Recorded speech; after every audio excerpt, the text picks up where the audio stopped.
Então tá, pessoal. Sem tão mais delongas, vamos começar aqui a falar a respeito da inscrição de advogado. Artigo 8º do Estatuto, tá bem? Então nós vamos trabalhar rapidamente esses requisitos que são super importantes. A começar pelo requisito da capacidade civil. Pessoal, aqui eu faço a seguinte observação. O sujeito que cola grau em ensino superior, antes mesmo de completar a maioridade civil, ele se emancipa. Então, se eventualmente a banca transitar, né, nos dois assuntos, ou seja, civil e ética, não se esqueçam que sim, o sujeito que colou grau com menos de 18 anos, ele pode obter a inscrição, né, de advogado, porque ele se emancipou, ele vai ter o requisito da capacidade civil. Diploma ou certidão. Aqui, pessoal, eu faço a observação, vejam, ou certidão, não é e certidão, é ou, porque é um ou outro requisito. Se eventualmente o sujeito não conseguiu obter o diploma de graduação ainda, mas ele tem aquela certidão que concluiu o curso, seria indispensável qualquer um desses elementos para obter a inscrição, tá bem? Mais o histórico escolar de graduação em Direito. Perfeito. Título de eleitor e quitação de serviço militar se brasileiro. Portanto, o estrangeiro pode ou não pode obter inscrição? Pode. Só que nós temos que indicar aqui duas situações muito importantes. Primeiro, o estrangeiro ele não vai precisar comprovar aqui o título de eleitor e a quitação do serviço militar, tá bem? Ele fica dispensado. Mas todos os outros requisitos ele precisa, né, comprovar. Até mesmo e principalmente passar no exame de ordem. Mesmo que no país de origem, onde ele, por exemplo, se graduou, lá não exija o exame. Então aqui ele vai ter, então, validar o seu diploma e depois de validar o diploma vai ter que passar pelo exame de ordem. Então assim, o estrangeiro pode obter inscrição. Óbvio, se ele colou grau aqui, numa instituição de ensino aqui, não tem problema nenhum. Mais fácil ainda para a gente identificar. Ele só não vai precisar, então, indicar esses dois elementos aqui, da quitação do serviço militar e do título de eleitor. Muito bem, aprovação em exame de ordem, todos sabem que a gente precisa passar no exame da UAB, na verdade. Não exercer atividade incompatível. O que é aquela atividade incompatível, pessoal? Proibição total para o exercício da advocacia. O que a gente pode indicar aqui como as principais causas de incompatibilidade? Por exemplo, o sujeito que exerce uma função dentro da magistratura em qualquer nível, como é que o sujeito vai postular e ao mesmo tempo vai julgar? Não tem como, né, pessoal?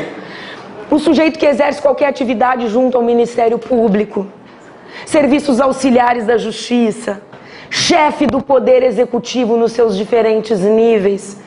Então nós vamos ver, né, todas as hipóteses de incompatibilidade mais adiante, mas já façam essa associação. O advogado que exerce atividade, né, da advocacia, ele tem algumas outras carreiras que ele não pode exercer concomitantemente. E é daí que a gente trabalha justamente essa ideia de atividade incompatível. Então, quando a gente vai pedir a inscrição na UAB, quando a gente pede a inscrição, a gente vai ter que o quê? Assinar uma declaração dizendo que não exerce atividade incompatível. Tá bem? Então aqui a proibição total para o exercício da advocacia. Idoneidade moral. A questão da idoneidade moral é um requisito subjetivo. Nós temos que ter o voto de 2/3 de todos os membros do conselho competente opinando, né, para que o sujeito não obtenha a inscrição de advogado por esse requisito. Então o que vai fazer? O camarada que vai obter a inscrição, ele vai comprovar através das certidões negativas de condenação criminal que ele estaria então apto para o exercício da profissão. Claro, pessoal, não é todo e qualquer crime que impede o sujeito de ser advogado. Então, assim, por isso que se houver uma condenação criminal, ele vai ter que juntar uma certidão narratória do processo para que a ordem possa fazer essa análise, se ele pode ou não exercer a profissão, ou seja, se a atividade que ele, se aquele problema que ele teve geraria ou não esta não idoneidade moral. Muito bem. Então tem que ter esse voto aí de pelo menos 2/3 de todos os membros do conselho competente. Em todos os níveis, porque o sujeito pode recorrer dessa decisão proferida pelo conselho seccional, que indeferiu a inscrição dele pelo motivo da idoneidade, da falta de idoneidade moral, ele recorre para o Conselho Federal. Então, abre-se espaço para o futuro advogado já se defender antes mesmo de obter a inscrição. E, por fim, prestar compromisso. O compromisso, ele é ato pessoal indelegável. Ou seja, ninguém pode prestar o compromisso no meu lugar. Certo? Eu não pude comparecer, vou ter que esperar a próxima sessão solene para poder obter a inscrição de advogado, tá bem? Bom, vamos seguir aqui, pessoal. As modalidades de inscrição. A inscrição principal é aquela obtida onde o sujeito declara que vai exercer o seu domicílio, vai ter o seu domicílio profissional, certo? E, em princípio, dentro do seu conselho seccional, o sujeito pode exercer livremente a sua atividade, tranquilo. Agora, em se tratando, por exemplo, de competência recursal, ele pode acompanhar os recursos fora do seu conselho seccional, por exemplo, em Brasília. Então, vejam, a inscrição principal lhe dá essa possibilidade. Dentro do estado do Rio Grande do Sul, eu posso advogar em qualquer município, em qualquer justiça especializada e recorrer para os tribunais superiores. Agora, em se tratando, por exemplo, de competência originária dos tribunais superiores, ou se eu quiser advogar fora do meu conselho seccional, eu posso. Mas eu estou limitada a 5 causas por ano fora do meu conselho seccional. Por quê? Ultrapassar dessas 5 causas, eu vou necessitar daquilo que a gente chama de inscrição suplementar. Então eu posso ter uma inscrição suplementar no estado de Santa Catarina, uma inscrição suplementar no estado do Paraná, e aí eu tenho a minha inscrição principal aqui no Rio Grande do Sul. Barbada. Tranquilo. Então, até 5 causas por ano, eu não preciso da minha inscrição suplementar. Fora desse número de causas, a gente vai necessitar nos conselhos em que, eventualmente, a gente vier atuar. Uma observação que eu faço aqui em relação à inscrição suplementar. Pergunto, em se tratando de sociedade de advogados, vejam, na sociedade de advogados, a gente sabe que eu não posso fazer parte de mais de uma sociedade de advogados no mesmo conselho seccional. Então, aqui no estado do Rio Grande do Sul, eu só posso ter um Wrestling Advogados, apenas. Certo? Mas eu posso abrir filiais dessa minha sociedade de advogados no conselho seccional de Santa Catarina, São Paulo, Rio de Janeiro e assim por diante. A Letícia precisa da inscrição suplementar na condição de sócia do escritório para poder abrir essas filiais, sim ou não? Não. Não precisa mais. Ela só vai precisar dessa inscrição suplementar se exceder a 5 causas por ano ou se efetivamente vier a desempenhar atividade profissional nesses conselhos. Exatamente.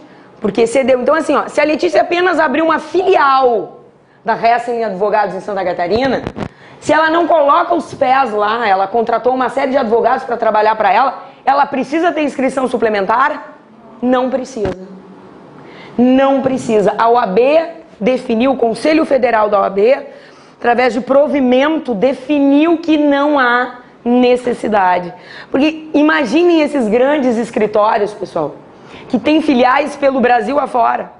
Imagina se todos os sócios dessa sociedade de advogados, né, necessitassem da inscrição suplementar, muitas vezes tornaria inviável esse tipo de atividade, né?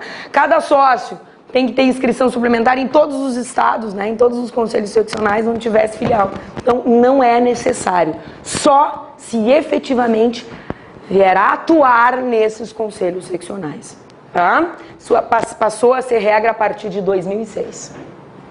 Muito bem. Então, vamos seguir aqui. Cancelamento da inscrição.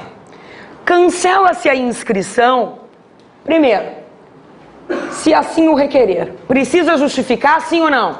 Não precisa justificar. Então aqui, ó, sem justificar, tá bem? Sem justificar.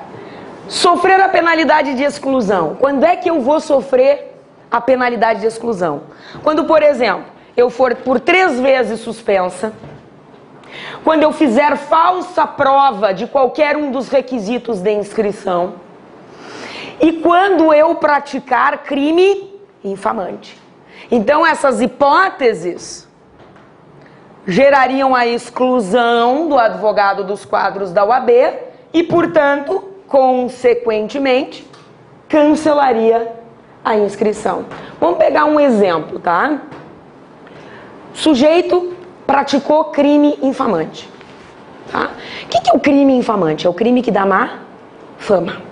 Pode ser, por exemplo, um crime hediondo, tráfico ilícito de entorpecentes. Vamos dar um exemplo aí de tráfico, tá bem?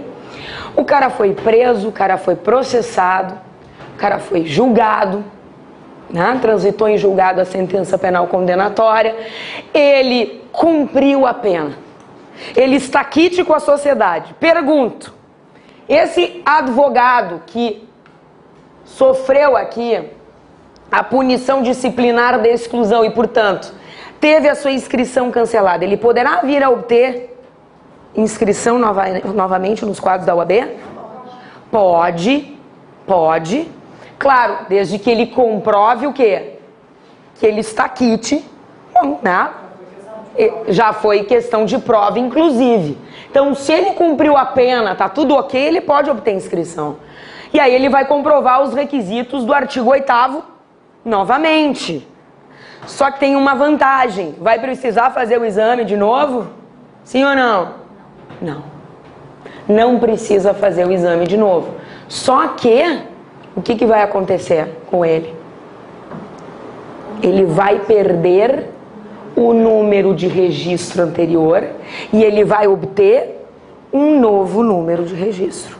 Ah, então assim, pessoal, sujeito que cancela, por exemplo, acordei de manhã cedo, fui olhar o jornal, verifiquei que eu ganhei a Mega Sena.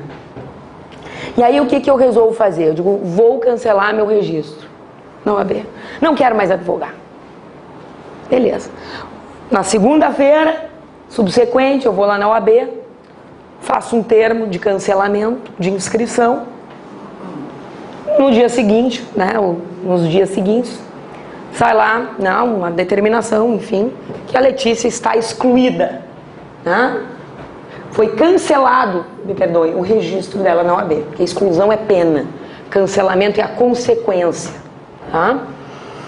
Muito bem, aí passa-se, né, passa algum tempo e a Letícia resolve voltar a advogar, por algum motivo.